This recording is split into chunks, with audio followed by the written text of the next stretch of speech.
नमस्कार, मैं अभिनेंद्र।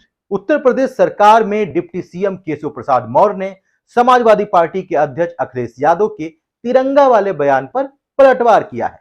उन्होंने तंज कसते हुए कहा है कि दंगे का युग समाप्त हो गया है। भाजपा के बढ़ते जनाधार से अखिलेश यादव घबरा गए हैं। अखिलेश यादव का स्वास्थ्य ठीक नहीं है, उन्हें आराम करने की जरूरत है।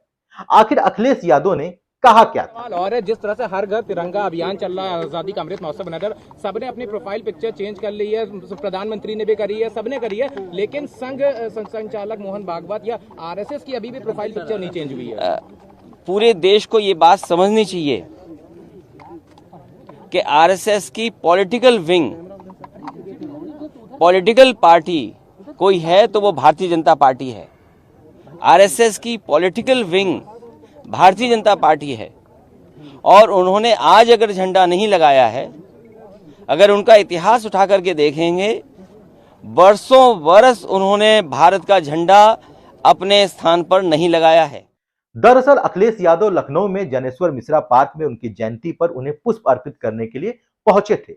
उसके बाद सपा प्रमुख अखिलेश यादव ने केंद्र सरकार के हर घर तिरंगा अभियान के बारे में कहा कि देश को यह एहसास करना होगा कि भारतीय जनता पार्टी राष्ट्रीय स्वयंसेवक संघ यानी आरएसएस की राजनीतिक शाखा है और यदि हम उनका इतिहास देखें तो उन्होंने वर्षों तक अपने स्थान पर तिरंगा झंडा नहीं लगाया। उन्होंने कहा, मैं आग्रह करना चाहता हूं कि भाजपा तिरंगा यात्रा के नाम पर दंगे करवा सकती है। आप सभी को याद रखना चाहिए कि कासगंज में क्या हुआ, जैसे भाजपा कार्यकर्ताओं ने तिरंगा यात्रा के नाम पर दंगे किए।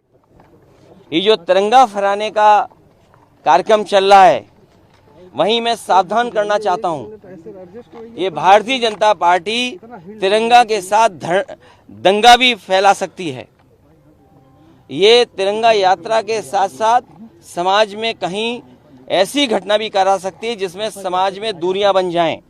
आपको याद होगा कासगंज में भारतीय जनता पार्टी के लोग ही तिरंगा यात्रा के नाम पर वहां पर किस तरीके से हिंदू मुसलमान का दंगा कराया था। तो ये भारतीय जनता पार्टी के लोग तिरंगा यात्रा तो इसलिए निकाल रहे हैं क्योंकि उनकी जो जिससे वो पार्टी निकली है उसने कभी तिरंगा नहीं लगाया। और लखनऊ में अगर तिरंगा सबसे बड़ा देखोगे तो जहां हम और आप खड़े हैं, ये वही स्थान है जहां सबसे ऊंचा तिरंगा लगा हुआ है। समाजवादियों ने एक जगह तिरंगा नहीं लगाया है। ये राष्ट्र का तिरंगा झंडा समाजवादियों ने जहां जनेश्वर मिश्र पार्क में लगाया है, वहीं और जगह भी लगाए हैं। भारतीय जनता पार्टी के लोग तो केवल धोखा देने का काम करते हैं। और जब देश में इतनी महंगाई हो तो महंगाई कम करने के लिए क्या फैसला है? देश में जब इतनी बेरोजगारी है तो बेरोजगारी किससे कम करेंगे? उल्लेखनीय है कि कासगंज में मुस्लिम बाहुल क्षेत्र में तिरंगा मोटरसाइकिल रैली निकाल रहे युवकों के झगड़े के बाद 26 जनवरी 2018 को हिंदू और मुस्लिम समुदायों के बीच हिंसा भड़क गई थी। पूर्व मुख्यमंत्री ने कहा कि बढ़ती आपराधिक घटनाओं के बीच उत्तर प्रदेश $1 ट्रिलियन की अर्थव्यवस्था वाला राज्य नहीं बन सकता। पिछड़ी जाति के लोगों, दलितों और मुस्लिमों को भाजपा शासन में सबसे अधिक तकलीफ उठानी पड़ती है।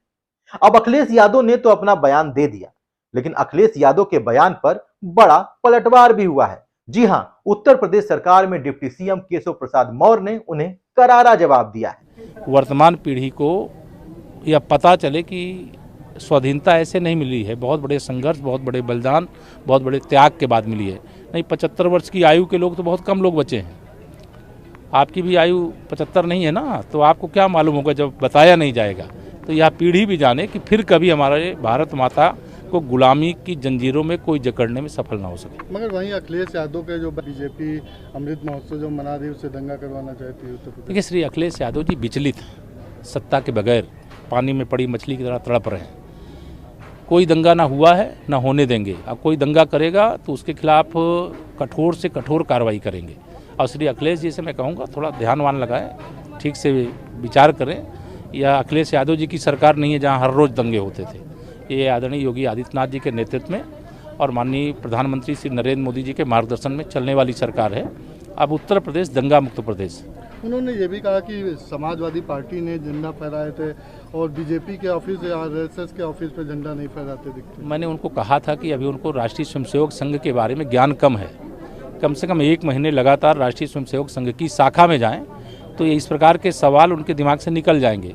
क्योंकि जहां राष्ट्रभक्ति का ही पाठ पढ़ाया जाता हो, जहां राष्ट्रीय ध्वज के सम्मान की रक्षा के लिए, सीमाओं की रक्षा करने के लिए बलिदान की प्रेरणा दी जाती हो, जहां समाज की सेवा को भगवान की सेवा पूजा मान करके कार्य किया जाता हो, वहां पर इस प्रकार के सवाल करने वाले, मैं मानूंगा श्री अखिलेश जी का अपना थोड़ा ज्ञानवर्धन करें और राष्ट्रीय स्वयंसेवक संघ के बारे में ठीक से जानें। अगर न जाने तो वहाँ में हमारे कार्यालय में हम बता देंगे उनको राष्ट्रीय स्वयंसेवक संघ क्या। खैर, बयानों की लड़ाई में अखिलेश यादव क्या बोलते हैं और केशव प्रसाद मौर्य क्या बोलते हैं, ये तो हम सब देख रहे हैं। लेकिन सच्चाई ये है कि जमीन पर चुनाव में समाजवादी पार्टी को झटके पर झटके लगते जा रहे हैं और इस बार झटका लगा है गाजीपुर में। गाजीपुर जनपद के करंडा द्वितीय वार्ड नंबर 41 के जिला पंचायत सदस्य उपचुनाव में भाजपा प्रत्याशी शैलेश ने सपा के प्रत्याशी अरुण कुमार को 4138 मतों से पराजित किया है। कुल पड़े 13273 मतों में से 274 मत अवैध रहे। भाजपा उम्मीदवार शैलेश को कुल मत 7250 मिले, वहीं सपा के अरुण को 4652 मत मिले, रवि को 1262 और संतोष को 109 मत मिले। यह सीट अंकित भारती के सैदपुर से सपा की विधायक बनने के बाद खाली हुई थी। फिलहाल समाजवादी पार्टी को जनता का प्यार मिलता हुआ नजर नहीं आ रहा है, लेकिन बयानबाजियों से लड़ाई जारी है। अन्य महत्वपूर्ण खबरों के साथ आपके बीच फिर हाजिर होंगे, तब तक के लिए धन्यवाद।